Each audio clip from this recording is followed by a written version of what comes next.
नमस्कार, ये आकाशवाणी शिमला है। अब आप राजकुमारी चंदेल से प्रादेशिक समाचार सुनिए। आज के मुख्य समाचार। प्रधानमंत्री नरेंद्र मोदी ने कहा, देश में किसानों के जीवन के कायाकल्प के लिए केंद्र सरकार प्रतिबद्ध। प्रधानमंत्री किसान सम्मान निधि योजना के तहत बेहतर प्रदर्शन के लिए हिमाचल को मिले 4 पुरस्कार। मुख्यमंत्री जयराम ठाकुर ने कहा, राष्ट्र विकास व मानवता के कल्याण में IIT मंडी का अहम योगदान। और विधानसभा के बजट सत्र के दौरान कोरोना प्रोटोकॉल का कड़ाई से होगा पालन। अब समाचार विस्तार से। कोविड-19 महामारी के खिलाफ देश एकजुट होकर लड़ रहा है। आप भी हमारे साथ सुरक्षा और बचाव के 3 आसान एहतियाती उपायों का संकल्प लें। कोविड-19 से बचाव और सुरक्षित रहने के 3 उपाय। मास्क लगाएं, 2 गज दूरी है जरूरी, सुरक्षित दूरी रखें, हाथ और मुंह साफ रखें। अन्नदाताओं के जीवन को गरिमा प्रदान करने और उनकी संपन्नता सुनिश्चित करने के लिए शुरू की गई प्रधानमंत्री किसान योजना ने आज 2 वर्ष पूरे कर लिए हैं। प्रधानमंत्री नरेंद्र मोदी ने इस अवसर पर कई ट्वीट करते हुए कहा कि 2 साल पहले आज के दिन देशवासियों के लिए अन्न उपजाने और दिन रात कड़ी मेहनत करने वाले अपने कर्मठ अन्नदाताओं के जीवन को गरिमा प्रदान करने और उनकी संपन्नता सुनिश्चित करने के उद्देश्य से प्रधानमंत्री किसान योजना शुरू की गई थी। उन्होंने कहा कि हमारे अन्नदाताओं की दृढ़ता और उनका जुनून हमारे लिए प्रेरणा का स्रोत है। प्रधानमंत्री ने कहा कि पिछले 7 सालों में केंद्र सरकार ने कृषि में बदलाव लाने के लिए बहुत से कदम उठाए हैं। भारत सरकार के कृषि सहकारिता और किसान कल्याण विभाग ने प्रधानमंत्री किसान सम्मान निधि योजना की दूसरी वर्षगांठ के अवसर पर हिमाचल प्रदेश को इस योजना के तहत सर्वश्रेष्ठ प्रदर्शन के लिए विभिन्न श्रेणियों में 4 पुरस्कारों से सम्मानित किया है। इन पुरस्कारों में 1 राज्य स्तरीय और 3 जिला स्तरीय पुरस्कार शामिल हैं। नई दिल्ली में आज आयोजित एक समारोह में केंद्रीय कृषि मंत्री नरेंद्र सिंह तोमर ने प्रदेश के जल शक्ति मंत्री महेंद्र सिंह ठाकुर को ये पुरस्कार प्रदान किए। हिमाचल ने उत्तर पूर्वी राज्यों और पहाड़ी भूभाग वाले क्षेत्रों की श्रेणी में भौतिक सत्यापन और शिकायत निवारण में बेहतर प्रदर्शन के लिए राज्य स्तरीय पुरस्कार प्राप्त किया है। प्रदेश में प्रधानमंत्री किसान योजना के तहत 75% लाभार्थियों का भौतिक सत्यापन और 56% शिकायतों का निवारण किया जा चुका है। जल शक्ति मंत्री महेंद्र सिंह ठाकुर ने कहा कि इस उपलब्धि का श्रेय मुख्यमंत्री जयराम ठाकुर को जाता है। शहरी विकास मंत्री सुरेश भारद्वाज ने कहा है कि प्रदेश सरकार राज्य के सुनियोजित विकास के लिए प्रतिबद्ध है। उन्होंने कहा कि प्रदेश के शहरों को आधुनिक मानकों के अनुरूप विकसित करने और उनकी जनसंख्या के दृष्टिगत प्रदेश सरकार ने राज्य में 3 नए नगर निगम बनाए हैं। सुरेश भारद्वाज आज शिमला में नगर निगम सोलन में विभिन्न विकासात्मक गतिविधियों की समीक्षा बैठक की अध्यक्षता कर रहे थे। उन्होंने कहा कि सोलन प्रदेश का सबसे तेज गति से विकसित होता शहर है और प्रदेश सरकार यहां सुनियोजित विकास सुनिश्चित कर रही है। भारद्वाज ने कहा कि सोलन नगर निगम क्षेत्र में स्वच्छता और पेयजल आपूर्ति सहित अन्य कार्यों के लिए सरकार ने 3 करोड़ 80 लाख रुपए की राशि मंजूर की है। वन व खेल मंत्री राकेश पठानिया ने कहा कि कांग्रेस मुद्दा और नेतृत्व विहीन पार्टी है। पठानिया आज पालमपुर में कांगड़ा चंबा संसदीय क्षेत्र के पार्टी के 2 दिवसीय प्रशिक्षण शिविर के मौके पर पत्रकार वार्ता को संबोधित कर रहे थे। उन्होंने कहा कि प्रदेश में भाजपा संगठन व सरकार बेहतर तालमेल से काम कर रही है। इसी के चलते पंचायत चुनावों में 90% से अधिक भाजपा समर्थित उम्मीदवार जीते हैं। उन्होंने दावा किया कि जयराम ठाकुर सरकार की कल्याणकारी नीतियों और विकास के दम पर भाजपा 4 नगर निगमों में होने वाले चुनावों में भी जीत का परचम लहराएगी। पठानिया ने नगर निगम चुनाव पार्टी चिन्ह पर करवाने के सरकार के फैसले का भी स्वागत किया।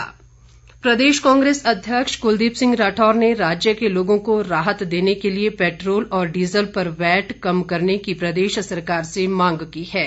राठौर ने आज शिमला में एक पत्रकार वार्ता में नगर निगम के चुनाव पार्टी चिन्ह पर करवाने के फैसले का स्वागत किया।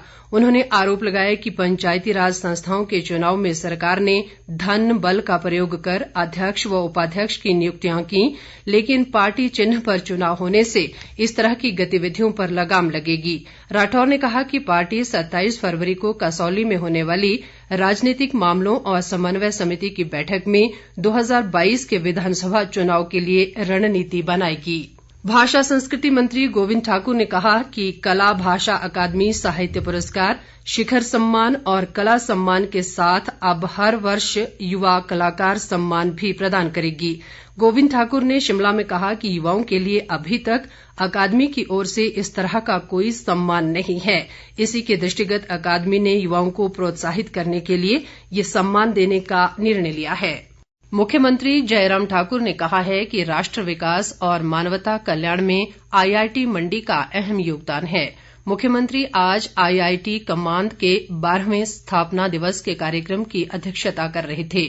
उन्होंने कहा कि IIT मंडी प्रदेश का सबसे प्रतिष्ठित संस्थान है, जो प्रदेश और इस क्षेत्र के लोगों के लिए गौरव का विषय है। उन्होंने कहा कि पिछले 12 वर्षों में संस्थान में अभूतपूर्व प्रगति की है।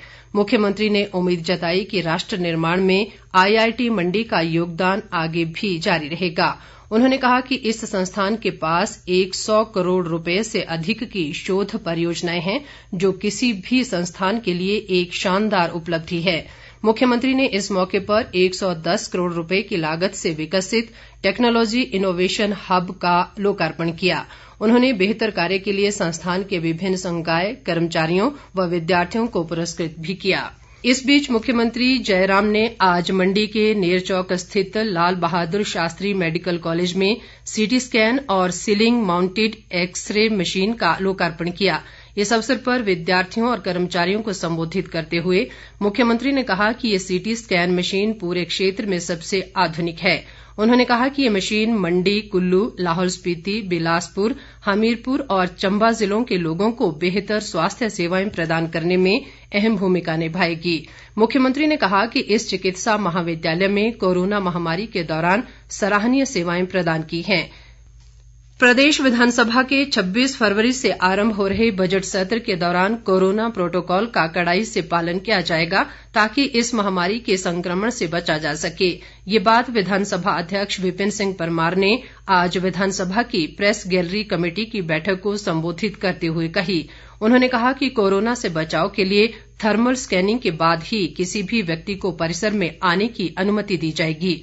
परमार ने बजट सत्र की कार्यवाही देखने के लिए आने वाले आगंतुकों से भी अपील की है कि वे कोरोना महामारी को देखते हुए इस बार विधानसभा न आएं। उन्होंने कहा कि मुख्यमंत्री से मिलने के इच्छुक लोग प्रतीक्षा कक्ष में ही मुलाकात कर सकेंगे। इस दौरान सामाजिक दूरी का विशेष ध्यान रखा जाएगा। भारत सरकार के सूचना व प्रसारण मंत्रालय के तहत प्रादेशिक लोक संपर्क ब्यूरो और पत्र सूचना कार्यालय चंडीगढ़ द्वारा संयुक्त रूप से क्षेत्रीय लोक संपर्क ब्यूरो शिमला और एर्नाकुलम केरल के सहयोग से आज एक भारत श्रेष्ठ भारत विषय पर वेबिनार का आयोजन किया गया। वेबिनार में केरल राज्य की कला और संस्कृति के पहलुओं पर जानकारी साझा की गई। इस मौके पर पत्र सूचना कार्यालय चंडीगढ़ के सहायक निदेशक हिमांशु पाठक ने कहा कि भारत एक अनूठा राष्ट्र है, जिसे विविध भाषाओं, संस्कृति और धार्मिक धागों से बुना गया है। अंत में मुख्य समाचार एक बार फिर। प्रधानमंत्री नरेंद्र मोदी ने कहा, देश में किसानों के जीवन के कायाकल्प के लिए केंद्र सरकार प्रतिबद्ध। प्रधानमंत्री किसान सम्मान निधि योजना के तहत बेहतर प्रदर्शन के लिए हिमाचल को मिले 4 पुरस्कार। मुख्यमंत्री जयराम ठाकुर ने कहा, राष्ट्र विकास व मानवता कल्याण में IIT मंडी का अहम योगदान। और विधानसभा के बजट सत्र के दौरान कोरोना प्रोटोकॉल का कड़ाई से होगा पालन। इसके साथ ही ये समाचार बुलेटिन समाप्त हुआ। नमस्कार।